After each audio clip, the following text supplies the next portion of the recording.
বর্তমান যুগের মানুষ বেশি সুস্থ না অসুস্থ? কথা বলেন, আমার দিকে তাকান। এই যুগে বর্তমানে আমাদের এই জামানায় যে এই দেশটাকে ইরান বলা হয়, কোন দেশ বলা হয়? ইরান। তৎকালীন সময়ে এই দেশের নাম ছিল বন্ধু পারস্য। কথা বুঝে নেন আমার, অত্যন্ত গুরুত্বপূর্ণ মেসেজ। এখন আমরা বর্তমানে যে এই দেশটাকে ইরান হিসাবে চিনি, ওই দেশটার নাম একটা সময় ছিল পারস্য। বন্ধুরে আমার নবীজি যখন পৃথিবীর বুকে কদম মোবারক বাড়িয়ে দিলেন, কদম মোবারক বাড়িয়ে দেওয়ার পরে আরব কান্ট্রি থেকে বন্ধু আসমানি সকল বিমার আমার চলে গেল, মারামারি বন্ধ হয়ে গেল, কাটাকাটি বন্ধ হয়ে গেল। জীবিত কন্যা সন্তান হলে অভিশাপ মনে করে বন্ধু মাটির নিচে পুঁতে ফেলতো। দাহিয়াতুল কালবি এক এক করে 70টা জিন্দা নিজের কন্যা সন্তানকে কবর দিয়ে দিল। মারামারি, হানাহানি, কাটাকাটি, রোগব্যাধি আরব কান্ট্রি থেকে বন্ধু বিদায় হয়ে গেল। ওই পারস্যের বাদশা চিন্তা করলেন যে এই দেশের মধ্যে কি এমন আসলো, সব ধরনের প্রতিকূল অবস্থা দূর হয়ে তাদের সব অবস্থা অনুকূলে চলে আসলো। ওই পারস্য থেকে বন্ধু বর্তমান ইরান একজন চিকিৎসক পাঠালেন বন্ধু আরবের পার্শ্ববর্তী দেশ। আসার পরে বন্ধু 2 বছর তিনি বিচরণ করলেন এই দেশের মধ্যে। কয় বছর? কথা বলেন, আমার দিকে তাকান। আপনাদের এখানে সুস্থ থাকার জন্য গুরুত্বপূর্ণ উপদেশ আমার নবীজি দিয়েছেন, আমি না জবানটা আমার বন্ধু। এবার কি করলেন? 2 বছর পর্যন্ত তারা ঘোরাঘুরি করলো। 2 বছর ঘোরাঘুরির পরে এবার দেখতে পাইলেন বন্ধু এই দেশের মধ্যে একটা মানুষ অসুস্থ নেই। তিনি কাকে সুস্থ করবেন? 2 বছর পরে বন্ধু তিনি পাগল হয়ে গেলেন। কি এমন মন্ত্র রে এই দেশের মধ্যে পড়েছে, একটা মানুষও অসুস্থ হলো না দীর্ঘ 2 বছর। আমি পার করে দিলাম 360 বা 65 দিনে 1 বছর, ঠিক কিনা বলেন? 300 কত? 600 সাইডে কত? 720 দিন অথবা 730 দিন। 2 বছর। কয় বছর? 720 অথবা 730 দিন। 2টা বছর এই দেশের মধ্যে বিচরণ করলাম, একটা অসুস্থ মানুষ পেলাম না। সোজা চলে গেলেন আপনার আমার প্রাণের নবীর কাছে। ডেকে ডেকে বললেন, ইয়া রাসূলুল্লাহ, ইয়া হাবিবাল্লাহ, নবী গো। ও বন্ধু তিনি বলতে চাইলেন, নবী আপনার দেশে কি গো? আপনার দেশে 2টা বছর আমি বিচরণ করলাম, একটা মানুষও আমি অসুস্থ পেলাম না। এই যে সুস্থ থাকার মানেটা কি? আমার নবী বলেছেন, আমার দেশের মানুষ সুস্থ থাকার মানে হলো তারা যখন অতিরিক্ত যতক্ষণ পর্যন্ত পেটে বেশি খিদা না লাগবে তারা খাবার খাবে না। মনে রাখবেন কিন্তু। আবার যখন তারা খাবার নিয়ে বসবে, কি নিয়ে বসবে? যখন তারা খাবার নিয়ে বসবে পেটটা ভরার আগেই তারা খাবার ছেড়ে উঠে যাবে। এই জন্য আমার দেশের মানুষ অসুস্থ হয় না। আওয়াজ তোলে কন্যা সুবহানাল্লাহ। হুজুর ব্যাখ্যা করে দেন, বুঝতে পারিনি গো বন্ধু। বোঝার কারণ মানিটা হলো কি? আল্লাহ রাসূল বলেছেন, তোমরা তোমাদের পেটটাকে 3 ভাগ করবা। কয় ভাগ? তোমরা তোমাদের পেটটাকে 3টা ভাগে ভাগ করবা। 3 ভাগে ভাগ করে একটা ভাগ তুমি খাবার দিয়ে ফিল আপ করে দিবা, আর একটা ভাগ তুমি পানি দিয়ে ভরাট করে দিবা, আর একটা ভাগ তুমি পুরো খালি রাখবা। তাহলে অসুখ তোমার কাছে আসতে বলে বলে আসবে, তুমি অসুস্থ হবা না। এখন আপনি এই পর্যন্ত বেয়ের বাড়িতে খাইছেন, একটু পরে বোনের বাড়িতে গিয়ে 7 আপ আর সিকোলা কি আছে সব খাইছেন, একটু পরে দোস্তর বাড়িতে গিয়ে চা কফি যা সমানে মারছেন, আবার ঘরে আসার পরে বিবিকে ধমক দিয়ে বলছেন, গতকালকে বাজার থেকে ফলগুলো নিয়ে আসলাম, দাও না কেন? খাইতে খাইতে খাইতে খাইতে বেলুনটাকে ফুলিয়ে ফেলেছেন। ভিতরে যে পার্টস গুলো আছে, পার্টস গুলো সেই লোডটা নিতে পারছে না। আস্তে আস্তে করে বন্ধু এগুলো অকিজো হয়ে যাচ্ছে, দুর্বল হয়ে যাচ্ছে। এই কারণে বন্ধু আপনি ঘন ঘন অসুস্থ হয়ে যান। সবচেয়ে বড় ভয়ঙ্কর তথ্য বন্ধু আজকে পেয়েছি ইন্টারন্যাশনাল মিডিয়া থেকে, বাংলাদেশের 36টা অ্যান্টিবায়োটিক কোনো কাজ করে না, মানুষের বডিতে গিয়ে টক্সিনকে মারতে পারে না। বলে হুজুর কেন গো? যখন আপনার অ্যান্টিবায়োটিকের প্রয়োজন নাই তখন আপনি অ্যান্টিবায়োটিক নিয়েছেন। এই করতে করতে শরীরের মধ্যে বন্ধু আল্লাহ রাব্বুল আলামিন কিছু অদ্ভুত কিছু জিনিস ঢুকিয়ে দিয়েছে, যা বডির মধ্যে যখন কোনো ভাইরাস বা টক্সিন ঢুকবে এটা অটোমেটিক্যালি আপনার বডির ভিতরে ধ্বংস করে দেবে। অনেক বেশি বন্ধু অ্যান্টিবায়োটিক সেবন করার কারণে আপনার বডি পর্যন্ত আপনি কিছু করে দিয়েছেন। এই কারণে বাংলাদেশের মানুষের মৃত্যুর হার এবং অসুস্থতার হার সুস্থতার তুলনায় অনেক অনেক বেশি।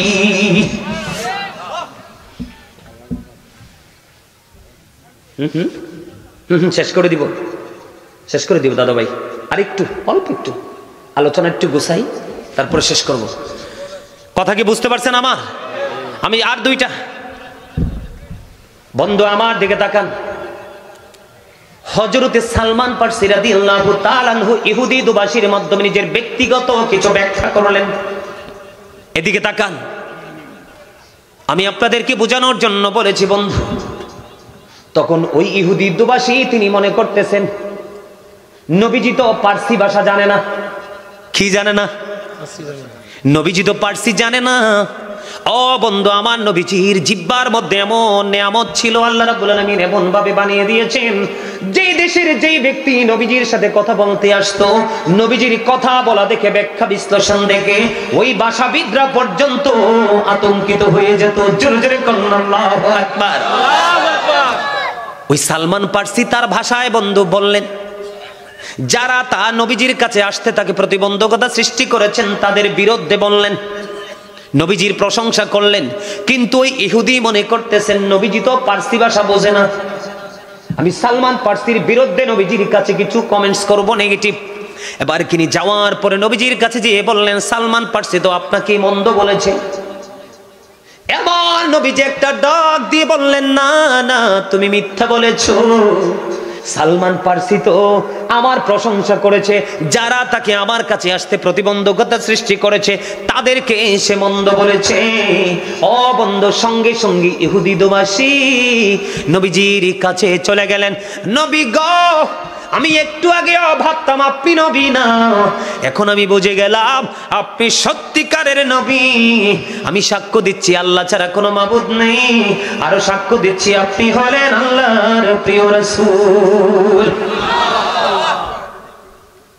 সুবহানাল্লাহ কন্যা, সুবহানাল্লাহ। নবীজির কাছে যা আসছে, যত আসছে সব নিয়ামত না?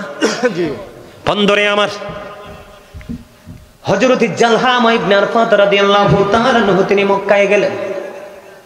যাওয়ার পরে গিয়ে দেখলেন মক্কার মধ্যে দুর্ভিক্ষ শুরু হয়ে গেছে। তখন তিনি দৌড়ে চলে গেলেন আবু তালেবের কাছে, যেয়ে বললেন, কোথায় গো আবু তালেব, বের হয়ে আসেন। মক্কার অবস্থা ভালো না, অনাবৃষ্টির কারণে মক্কার মানুষ মৃত্যু শয্যায়, পশু পাখি মৃত্যু শয্যায়, গাছপালা মৃত্যু শয্যায়। এবার হযরতে আবু তালেব তিনি কি করলেন, কিছু বাচ্চা থেকে একজন শিশুকে বের করলেন, বাচ্চাকে বের করলেন। সেই বাচ্চাটা হলো আপনার আমার প্রাণের নবী। জোরে জোরে কন্যা সুবহানাল্লাহ। জালহামা ইবনে আরফাত রাদিয়াল্লাহু তাআলা আনহু বললেন, এমন নুরানি দেখেছি ওনার চেহারা, আমার কাছে মনে হয়েছে একটা অন্ধকার আচ্ছন্ন পরিবেশ থেকে যেন সূর্য বের হয়ে আসছে। সুবহানাল্লাহ কন্যা, সুবহানাল্লাহ। নবীজির চেহারা মোবারক বন্ধু এমন ছিল, নবীজির চেহারা মোবারক দেখতে মনে হতো চেহারার মধ্যেই যেন সূর্য চলছে। হযরত জাবির ইবনে সামুরা রাদিয়াল্লাহু তাআলা আনহু পূর্ণিমার রাতে নবীজি দেখলেন শুয়ে আছে লাল চাদর মুড়ি দিয়ে।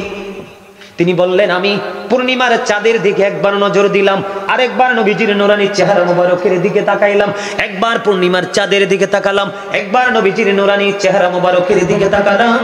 আমি সর্বশেষে চেয়ে দেখলাম আমার নবীজির চেহারা পূর্ণিমার চাঁদ চাইতেও সুন্দর। এবার কি করলেন হযরত জালহামা ইবনে আরফাত রাদিয়াল্লাহু তাআলা আনহু, তিনি বললেন, আবু তালেব শিশুটিকে নিয়ে চলে গেলেন খানায় কাবার কিনারায়। বাইতুল্লাহর দেয়ালের সাথে ছোট্ট বাচ্চাটার, ছোট্ট শিশুটার পিঠ মোবারক লাগাইয়া দিলেন। তার মানে আপনার আমার প্রাণের নবীর পিঠ মোবারক ওই বাইতুল্লাহ খানায় কাবার দেয়ালের দিকে বন্ধু লাগিয়ে দিলেন। লাগাইয়া দিতে দেরি রে, ওই যে ছোট্ট হাত দিয়ে আকাশের মধ্যে কি ইশারা করলেন, ইশারা করতে দেরি, আকাশে কালো মেঘ জমতে দেরি হলো না, আকাশে কালো মেঘ জমতে দেরি রে, প্রবল বেগে বৃষ্টি আসতে দেরি হলো না, পাহাড় থেকে বন্ধু বিকট পানির ফোয়ারা নামতে শুরু করলো। মক্কা নগরী একেবারে আল্লাহ রাব্বুল আলামিন পুরো শীতল করে দিল আপনার আমার প্রাণের নবীর হাতের ইশারায়।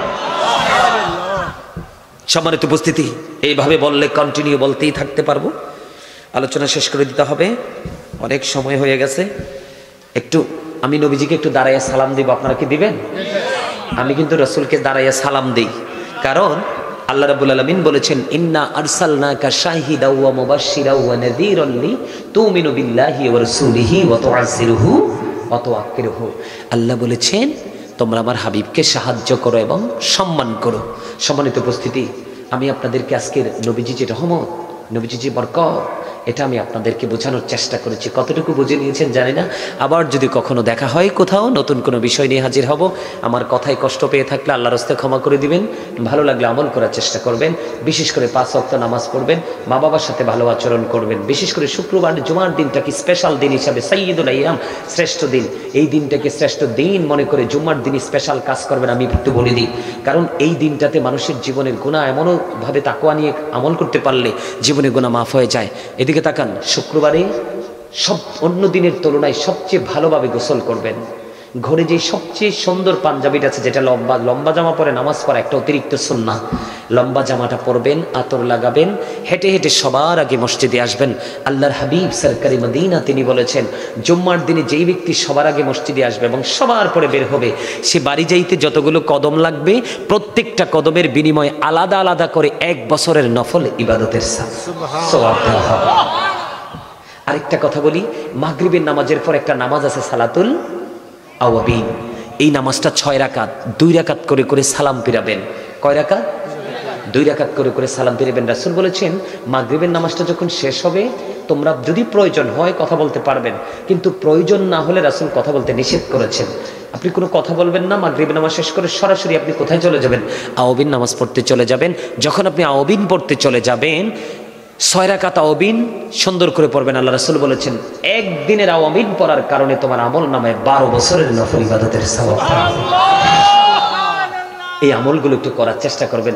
বেশি বেশি করে দুরূদ পড়বেন, জিকির করবেন। এদিকে তাকান, বান্দা যখন হেঁটে হেঁটে আল্লাহর দিকে জিকির করতে করতে যায়, আল্লাহ রাব্বুল আলামিন বান্দার দিকে দৌড়ে আসে। তার মানে আপনি কত তাড়াতাড়ি আল্লাহকে কাছে পৌঁছাবেন পারবেন না, আল্লাহ নিজে আপনাকে সে ধরা দিবে। তাবারক আছে না? আপনারা তো এখানেই তাবারক দিবেন। এটা কি বিরিয়ানি না খিচুড়ি রে? ও মূর্খ, কি হইল রে? বুটকা বলছে বুম না হুজুর, না রে, এনে বুম ওটাই বুকে। মায়ের গজলটা, হ্যাঁ, এটা কেডা গাইতে কইছে? আমি দেখছি। কোনটা চাই?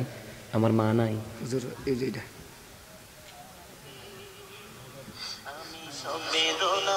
এটা আমার লেখা গজল। আচ্ছা ঠিক আছে, গাইতেছি। আমার পাগলাটাই আইছে, ঘুরিয়া গেড়ে বুদ্ধি লই আইছে আর কি, বুঝছেন নি? সে একটা গজল চয়েস করে নিয়ে আসছে। এটা আমি মনে হয় দাখিল পরীক্ষা দেইও নাই, তার আগে এটা আমি নিজে লিখেছিলাম, নিজে সুর দিয়েছিলাম। এটাও আমার এই পাগলা ভাইটার পছন্দ। আবার নাকি কে কে অনুরোধও করছে। আবার ওইখান থেকেও যারা মিডিয়া ব্যক্তিত্ব আসছেন, ওনারা অনুরোধ করেছেন গজল গাওয়ার জন্য। আপনারা কি শেষ সময় একটু গজল গাইব, এটা কি পছন্দ করেন? মায়ের শানে গজল গাওয়া পছন্দ করেন তো? আপনি পছন্দ না করলে ঠকবেন, কেননা paradise of the child under the feet of the mother, মায়ের পায়ের নিচেই সন্তানের জান্নাত। We should obey our parents, আমাদের প্রত্যেকের উচিত আমাদের পিতামাতাকে মান্য করা, তাই না? আর যেরকম আমার নিজের লেখা গজল, আসলে অনেক দিন ধরে এটা গাই না, কতটুকু সুন্দর হবে জানি না। যদি পারেন আমার সাথে একটু আপনারা সুর দেওয়ার চেষ্টা করবেন। রাজি আছেন? কেমনে গেলা পাখি দিয়া মাগো আমায় ফেলে, দিবানিশি তুষের আগুন এই হৃদয়ে জ্বলে। কেমনে গেলা পাখি দিয়া মাগো আমায় ফেলে, দিবানিশি তুষের আগুন এই হৃদয়ে জ্বলে। হাইরে কাহিন্দা কাহিন্দা হইছে রে নদী মা,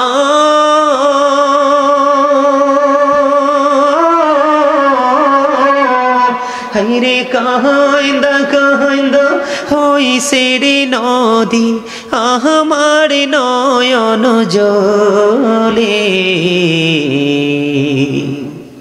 দিবানিশি তুষের আগুন এই হৃদয়ে জ্বলে, বলেন দিবানিশি তুষের আগুন এই হৃদয়ে চলে আদর করে নেহিনি গো কেউ আমায় কোলে তোলে কিছুদিন দূর করিয়া যাই যে আবার ভোলে আমায় কে দিবে আর সান্ত্বনা গো মা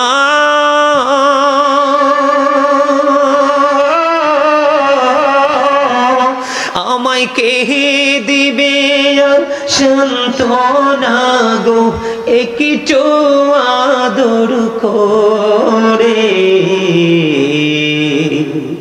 দিবানিশি তুষের আগুন হৃদয়ে জ্বলে আমি সবেদনা ভুইলা গো যাইতাম মায়ের আদর পেলে সে মায়ামায় ছেড়ে গেছে চিরদিনের তোরে হামিশি তুষের আগুন হৃদয়ে জ্বলে মা জননী আছে গোজার এই ধরুনির তোড়ে সে মাকে রাখিও তোমরা আদর যত্ন করে তোমরা ভুইল না গো মা জননী মা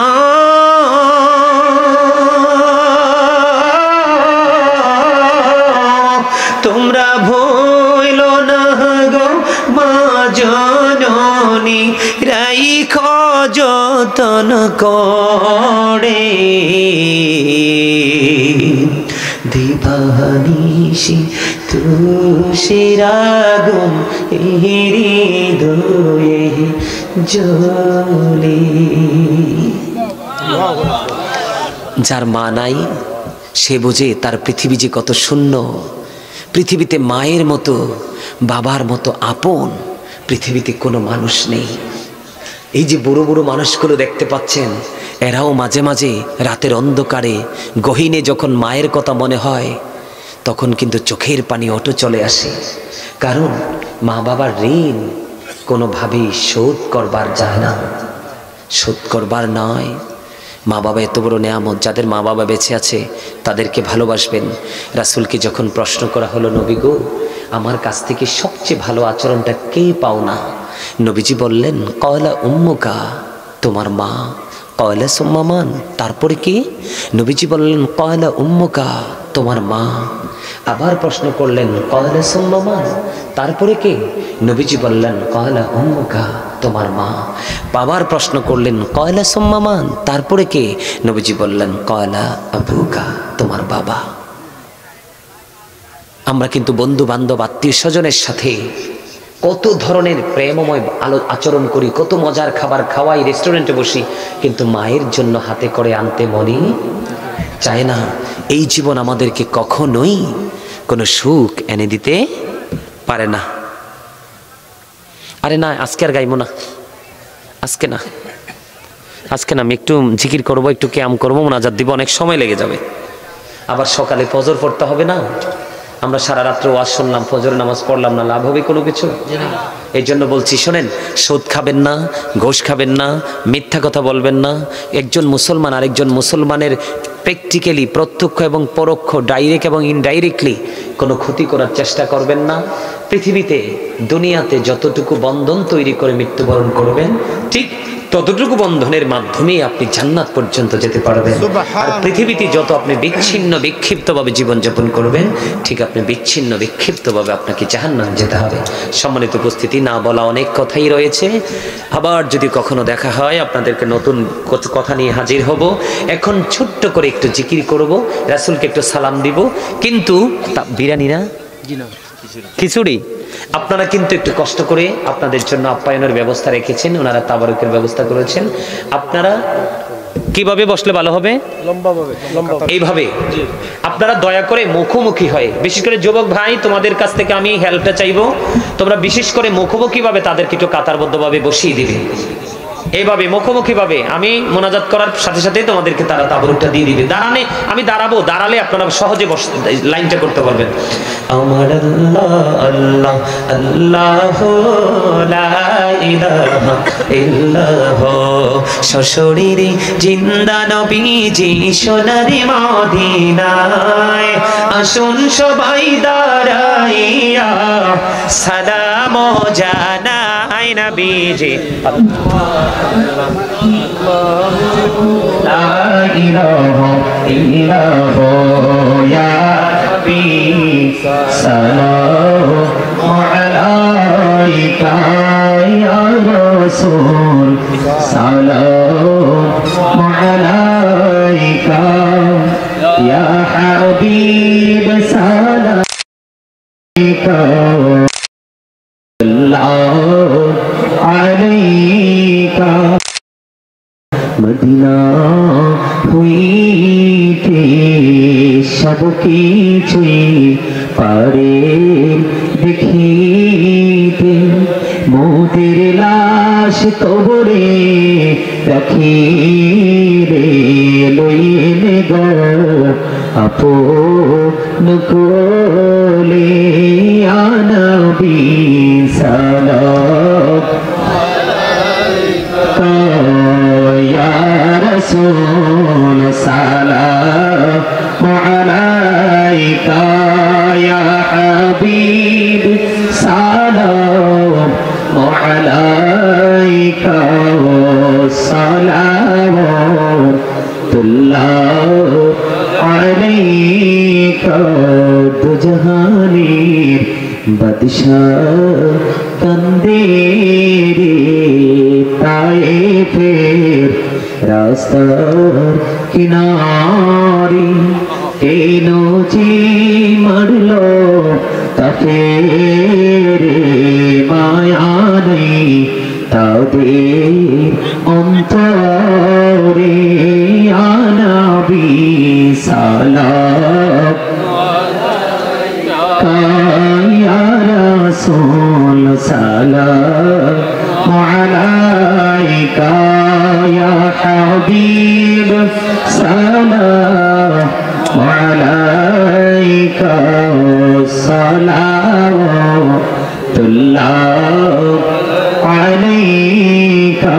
মুস্তাফা জানি রহমত পেরা কৌ সালাম শুনতে তুঝমি হিদায়ত পেরা, কৌ সালাম মোহরে সড়কি নবুয়ত পে সুন্দর দিগুলে পাগে রিসালত পেরা, কৌ সালাম মুস্তাফা জানি রহমত পেরা, কৌ সালাম শুনতে তুঝমি হিদায়ত পেরা, কৌ সালাম গৌসল আজম ইমাম তোকা উন্নকা জলওয়াই শানি কুদরত পেলা, কৌ সালাম মুস্তাফা জানি রহমত পেলা, কৌ সালাম শুনতে তুঝমি হিদায়ত পেলা, কৌ সালাম বললাম বিতমাবিহি কাশফত জাও বিতমাবিহি জমিও ফসালিহি সাল্লু আলাইহি ওয়ালিহি। ইশক महबूब खुदा जिस दिल में हंसते हैं लाखों मोमिन हो लाखों ईमान में कामिल नहीं बलगल उला बिकमालिही कशफत जाओ बिजमालिही हसनत जमियो खसालिही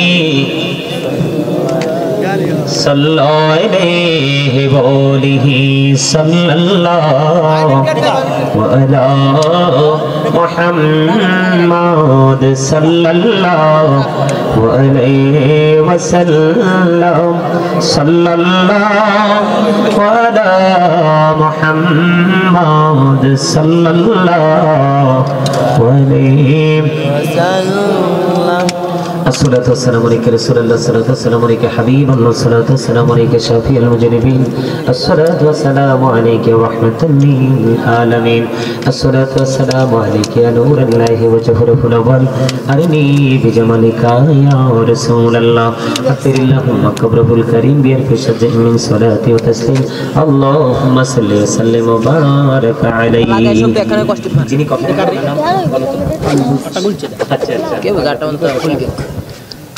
আসসালামু আলাইকুম ওয়া রাহমাতুল্লাহি ওয়া বারাকাতুহু।